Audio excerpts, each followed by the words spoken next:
Hey guys, Kirk here, and thank you for joining me on a new video on the channel. In this week's video, I want to cover distance tiling.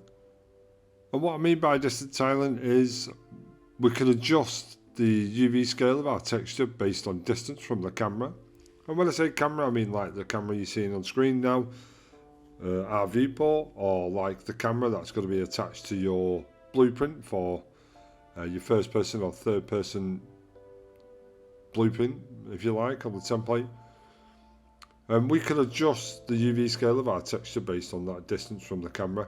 The reason we would do this is because if we was to scale our texture to the right value, like close up to the camera, it looked great, but off in the distance it would just look like say you was using a grass texture for an example. It would look just green and flat off in the distance because your camera's not going to pick up the details of the UV scale as it would close to the camera. And at some point within your game or environment, you will come to a point, especially if it's an open world game, where you can see off into the distance, and then it just won't look correct and won't look decent. So that's why we would use UV scaling based off distance from the camera. A lot of materials out there will use a near and a far, but like I stated in last week's video, the introduction, I want to do it on a 3-tier level, so we'll have a near, mid and a far. I'm also going to introduce some logic where we can change the blend in between each tier, like there'll be a blend between the near and the mid and a blend between the mid and the far. That way you're not going to get a sharp line in between the transition of UV scaling. This is going to kind of follow over from last week's video where we created a little bit of logic where I was showcasing the workflow we're going to be using in this shader for our landscape, which is a part of our series Build Worlds. Before we get started with the video, I just want to thank everyone who's made a donation. That's great. I really appreciate that. It's going towards my goals. And I also appreciate everyone that's subscribing and liking the videos and leaving a comment and coming in Discord and having a chat and needing help and all that good stuff. I really appreciate the community to what you're doing for supporting me. If you're not supporting me in the way of subscribing and liking, then do so. And if you're feeling generous, feel free to leave a donation. It's in the link is in the description below. Okay, so let's get on with the video. As stated there, you can see here the logic that we created last week was 3 texture samples. And like I stated a little bit earlier, I want to blend 3 tiers together. So I've got a near UVs, a mid UVs and a far UV input here. And I've got 2 inputs here which are going to accept the input of our masking, which we're going to create today. What I am going to do, I'm going to change this texture object from a black texture object, a black texture. The reason for this is later on when we come to test the distance tiling, black is not going to help us in any way. So I'm going to click on my texture object here. I'm going to click on where I would insert a texture, and I'm just going to type grass. If you're not getting a grass texture or any kind of texture that you want, then feel free to jump into Quixel Bridge, which is up here, little plus icon. Go to Quixel Bridge and get yourself a texture. Throughout this series, making the shader, we're not going to be using the integrated Quixel Bridge. As stated in the last video, we are going to be using the standalone version because it just simply is better than the integrated version, on the contrary to what some people believe. That is just a personal preference. Okay, so like I say, we're going to click on our texture object and I am going to select grass, and then I'll just use this grass diffuse texture here. And once you hit apply there, if you're not seeing this change and you really want to see it change, just click this little arrow at the top right of the texture sample and then click it again and you'll see the green appears. This is almost like a refresh button. Even though it's just a collapse button, it could be seen as a refresh button. Okay, so using this logic that we built up last week, I'm going to create a new function which is going to sit this function inside it, and I'll showcase what I mean shortly. So I'm going to come to my content drawer. As you can see here, I was having a little play about with the new mannequin materials a bit earlier on today. Okay, so I'm going to come to landscape shader, functions, and you can see I've got my texture set blending function here. I've also decided from a comment last week in the last week's video that I'm going to remove my naming convention and remove anything that could offend anyone to a personal naming convention or workflow. So what I'm going to do, I'm just from this video onwards, I'm just going to use neutral naming conventions, so everyone's free to follow along at their own desire. Okay, so I'm going to right click, go to materials and material function. I'm going to create a new material, and we shall call this distance underscore. What should we call this? We'll just call it distant mask, because that's what it's going to be. Okay, so now we've created our new function. I'm going to double click and open it. You'll see we're getting an error straight away. That's because there's no input in the result. But we could click on that stats button at the top here and just hide that if you want to. What I am going to do, I'm going to open the content drawer again. The texture blending, set blending here, I'm just going to drag that inside here. Like so. One thing I have noticed, I want to swap these around. Where I've got the distant mask near on top and the global at the bottom. I'm going to click on this again. If I click on our global, you'll see the set priority is 5 and the near mask, distance mask, is set to 4. So I'm going to change that to 5 and the global to 4. Let's go ahead and hit apply. And actually right now what I am going to do, because I want the inputs to carry on, actually no, I'm going to swap them back around actually, because I don't want it there. I'm going to set that back to 4. I had it right in the first place. I don't know what came over me then, guys. I'm going to hit apply. What I need is the texture input and the distance UV inputs here. So I can simply come in here and copy these. I'm just going to highlight all of these. This is my near UVs, mid UVs and far, and also the texture input. I'm going to highlight them all and left control and C to copy them. And I'm going to paste them in my new distant mask function like so. We'll drag this texture object over here and just plug that straight into the input for our texture object. And now we're going to group these together like so. Do that and just drag these into each of the relevant inputs where they should be like so. I'll move them up here. I'm going to press C on the keyboard to comment. The reason we'll comment is just to, if we have to come back in here, we know what these are going to be doing. So I'm going to put carry through inputs like so. On the left hand side here, you can see I've changed the comment, or the text for the comment box. You can change the font size here. I'm going to set this to about 25 so I can see. You can also change the colour as well. I'm just going to give this some random colour like that. Okay, so now I know what them inputs are doing. I can drag this into the output of our result. You'll see we get some fresh errors, but I won't worry about that just for now. And this is our distant texture blending. I'm going to name this. It's quite important what I'm going to showcase about naming things now. It's very, I'd say personally, it's very important. It's no standard. It's very important that you name it correctly, because there'll be a point where you're viewing this function from outside of this function and you want to know what's inside the function. So what I'd like to do now is just to name these correctly no matter how long they are. So what I'm going to call this is, I have to highlight it again because it auto saved, distance UV mask with distant UV mask and texture blending. Texture blending. Like so. Okay, I know the name's a bit long, but something I'm liking to. It's more neutral, if you like.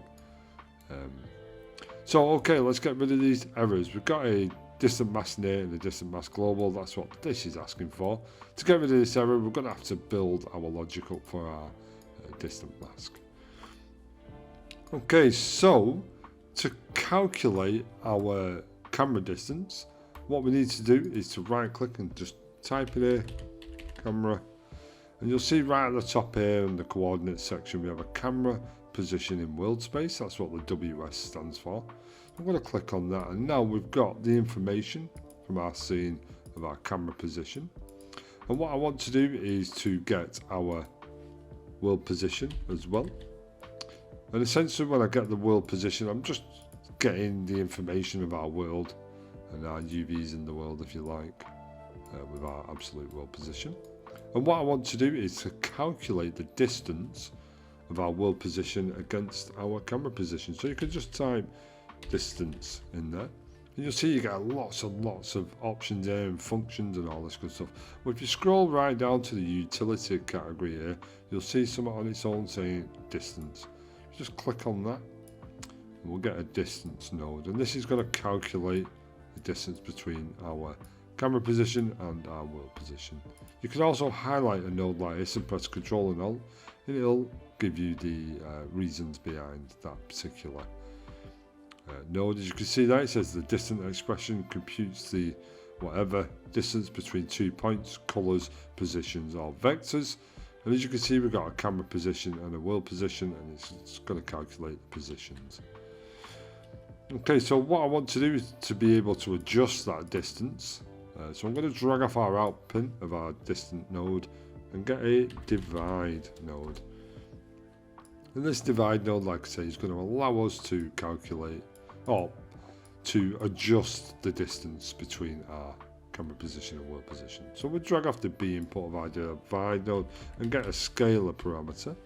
As you can see, it's there in parameters, a scalar parameter. There's also a shortcut for this, which is S on the keyboard. If you hold it down and left click, you'll get a scalar parameter as well. What I'm going to call this is distance. Be good if I spelled it right. Distance. Range. Near.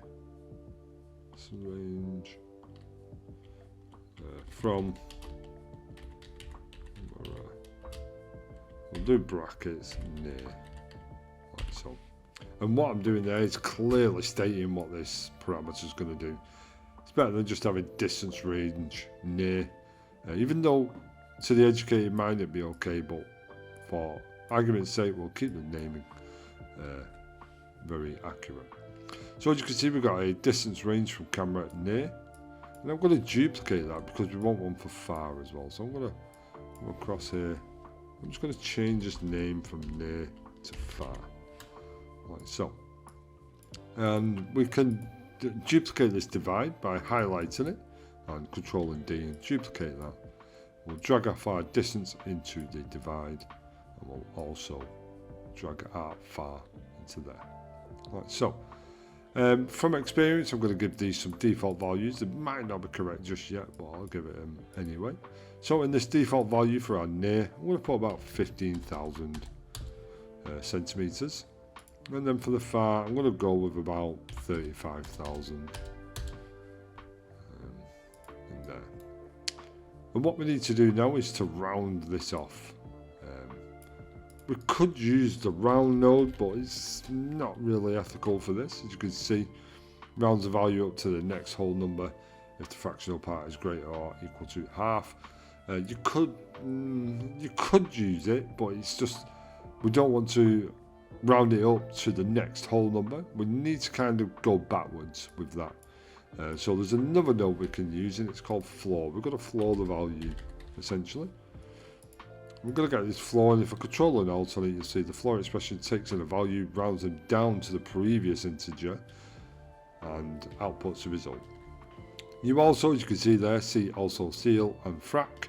These do the same thing. The frac and the seal do, like I say, the same thing, but the frac rounds it down to the decimal point and the seal rounds it up to the nearest integer. But we're going to use floor in our logic today. We're going to duplicate that because essentially the far and the near logic for our mask are the same. What I need to do now is to give ourselves some scalar parameters in which we can change the blending between our near, far and mid UVs. So I'm going to highlight these two divides and just put them here. I prefer to calculate with divides. Okay, so I'll just create a new scalar parameter. Hold S on the keyboard and left click. I'm going to call this distance.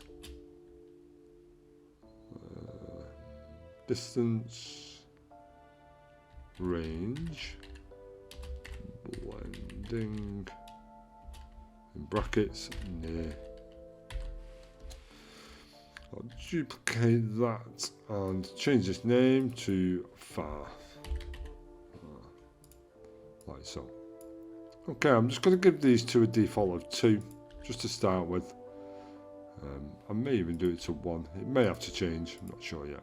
Okay, so I'm going to drag that into the divide nodes there, like so. And now we have this. Okay, so I think, is there anything else to add to this? I think no. I think that's fine. I think we can just go ahead and clamp it here. There's 2 types of clamp in here. You can clamp with just a normal clamp node, or you can what's called a saturate node. Essentially, these two are the same. The saturate node is free, and the reason it's free is because it's just essentially just a clamp. It clamps between the range of 0 to 1. But you also get this clamp, and this isn't free, but it's not expensive, but it's not free because you can actually just adjust the values what you want to clamp between. So they both do the same thing, but with the clamp you can change the values, whereas the saturate you can't. Just essentially hard coded in a clamp. We're going to clamp them too, and this is our near, so we're going to drag that to our near input, and then this is our far, and we'll drag that to our far input, like so. Okay, so that's pretty much the mask build. Just to go over these scalar parameters a little bit, while we're still fresh in the series. As you can see here, we've got 4 scalar parameters. We can name these in a group here on the left hand side of it. Let me make this a bit bigger in the details panel. If I grab these as a group, and I could just call this distance UV tiling. You can see in my naming that I don't put underscores in the namings. You don't have to, essentially, because in the back end the code can read what the naming is, and essentially these are just a display, but with the functions themselves you'll see I have to put an underscore, and that's so the code in the background can read that function very well. You can also put a little dash in there if you choose to. That's completely up to you. The code will read it as well. I just thought I'd point that out. Okay, so we give our scalar parameters a group. We can give it a set priority, just similar to the previous video when we set the priority of our input functions. We can set the priority here. So what I'm going to do is get my distant range from camera and set this to 0. The value always starts at 0. And then I'm going to do distant range blending. I'll set this to 1. And then the range from camera far to 2 and the blending to 3.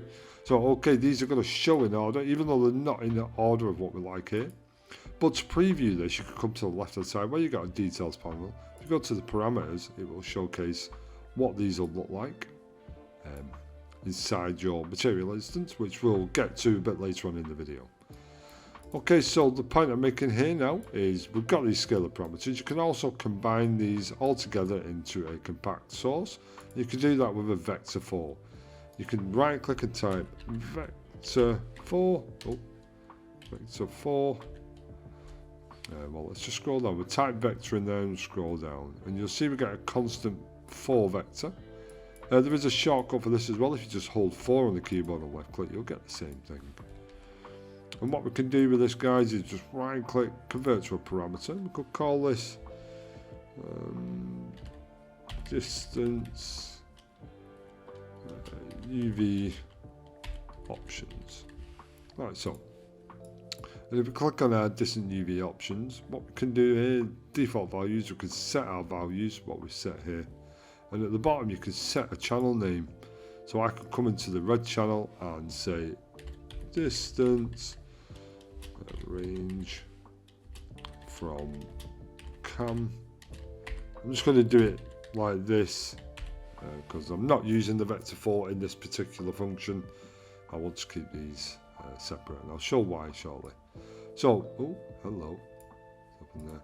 So now we've got our distant UV options. What I can do is all these 4 scalar parameters I can combine into this if we name these appropriately, the channel names, and then you can set the values here.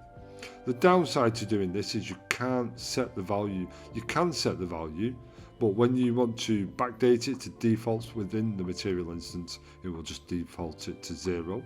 Whereas with a scalar parameter, you can set the range. So I can come in here and I'll never need to go under 100. So I'll set a minimum of 100 and a maximum, let's say 50,000. 1, 2, 3. And now I've set the range and I've set the default value to 15,000. In the material instance, I can then undo the changes or reset to default and it'll default back to 15,000. Whereas if I reset to default in the vector 4, it will reset to 0. That's the downside to vector 4s, even though within the material instance, if you can see here, we've got distant UV options. I can click the drop down and it'll expand all them options, whereas with scalar parameters they're already there. But for this particular function, distant mask, we're going to keep them separate like this. We'll set these default values, 100 as a minimum. But this could go over 50,000, so I'm going to put maybe 100,000. We'll probably never hit that, but it's good, practice to do that. Okay, with the distant range, I'm going to keep that at 1, 0.1, 2, 3, 4, 5 zeros and a 1. That value there is the absolute minimum value you can go up to before you start going into zeros and negative numbers. And I'm going to set this as a maximum of 10. I'm going to do the same for the far as well. So the default of 1, 0.1, 2, 3, 4, 5 zeros and a 1. And then I'm going to put 5 in there. Okay, so now I've set some defaults in there. We're all set up. Click save. Okay, so now let's go and test this out, shall we? I like to rearrange a little bit. So let's highlight all of these and we'll comment distance mask logic like so. I'll set the font size to 25 and the colour I'm going to go for like a reddish pinkish colour, some random colour. Okay, so now if someone comes in here they can clearly see what's going on here. Hit apply and save. And now we've got our distant mask. I'm going to back out of our distant mask and we can close the texture set blending. Let's go and open our actual landscape material, our master one. It's not going to stay like this, but I just want to do this to showcase that the functions worked. Okay, so I want our distant mask. If I drag this in here, you can see now got our distant mask. If I just plug this straight into the base color, you'll see we're getting errors like we did before. What I want to do actually is open our distant mask. I'm going to get this texture object, left control and C and copy it. I can close my distant mask.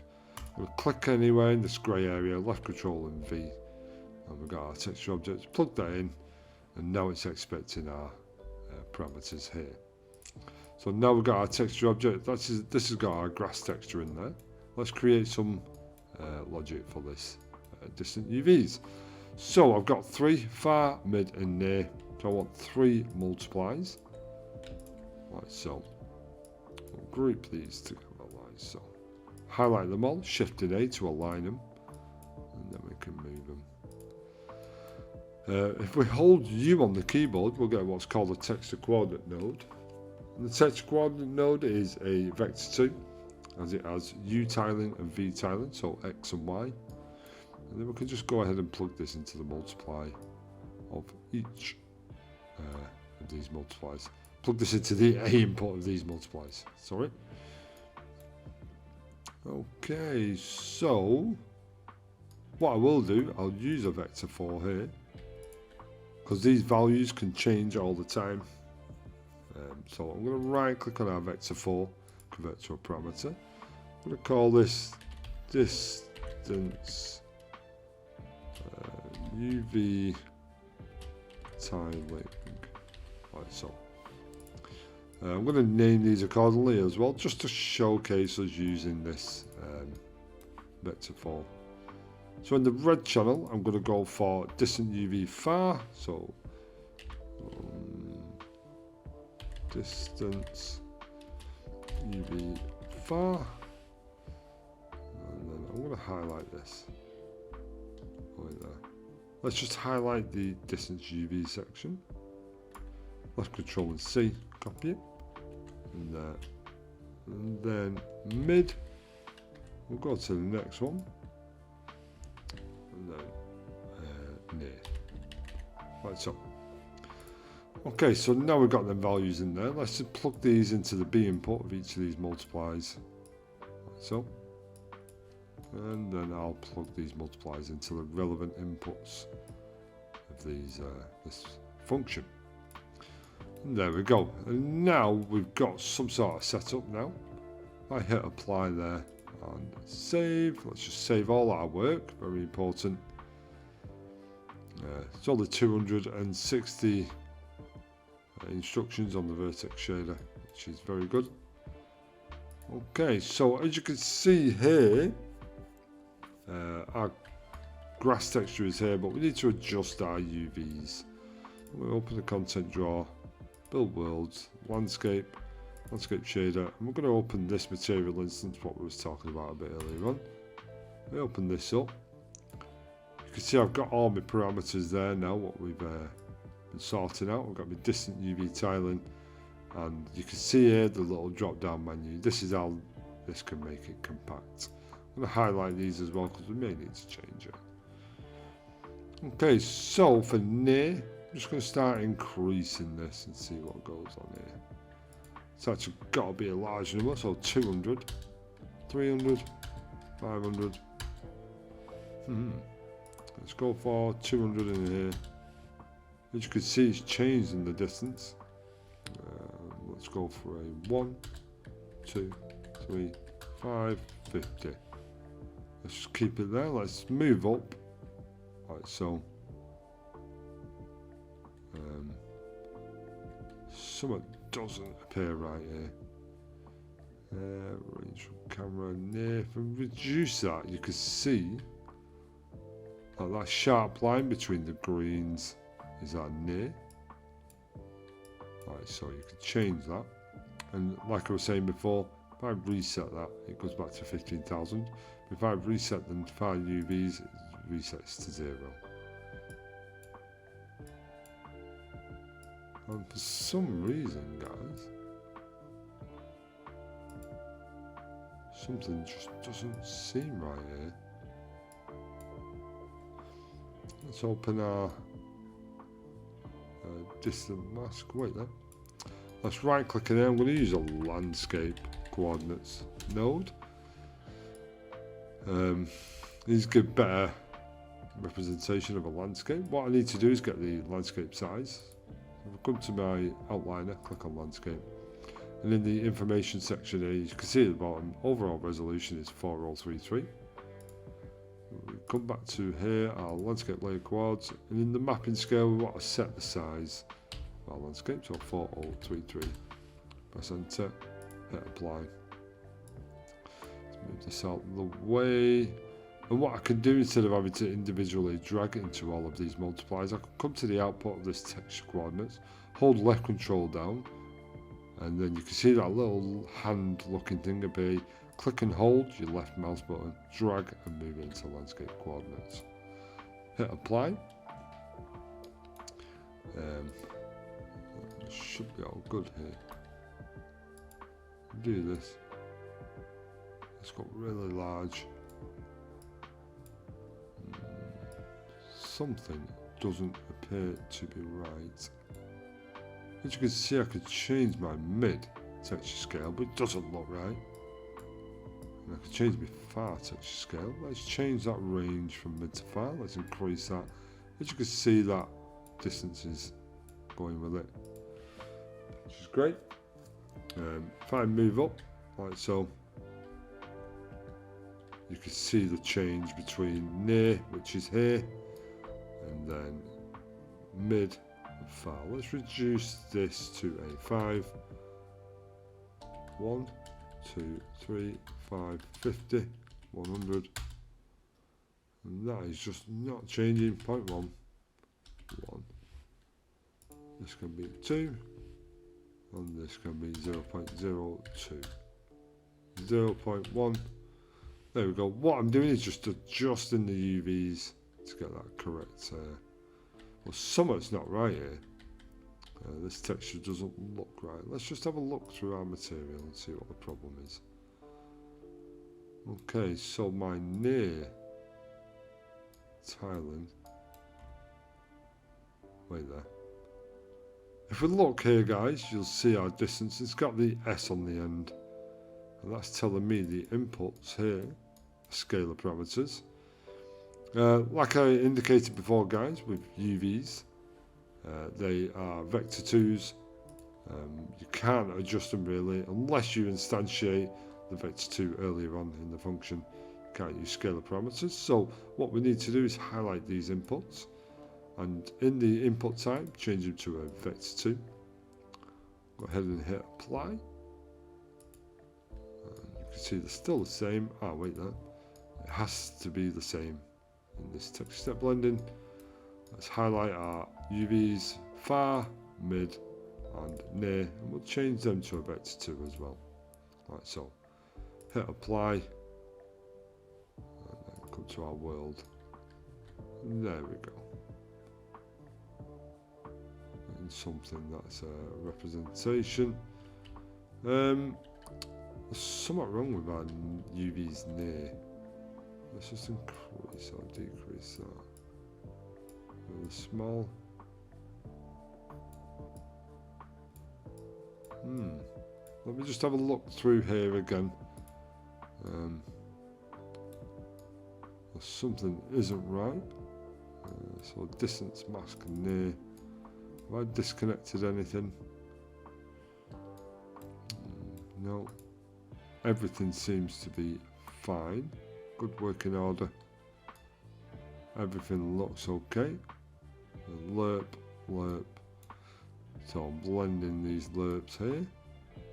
Let's save the texture set blend is fine. And these are fine.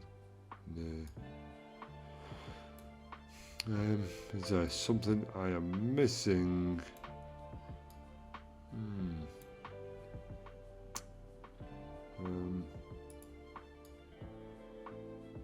Haha, there you go, guys.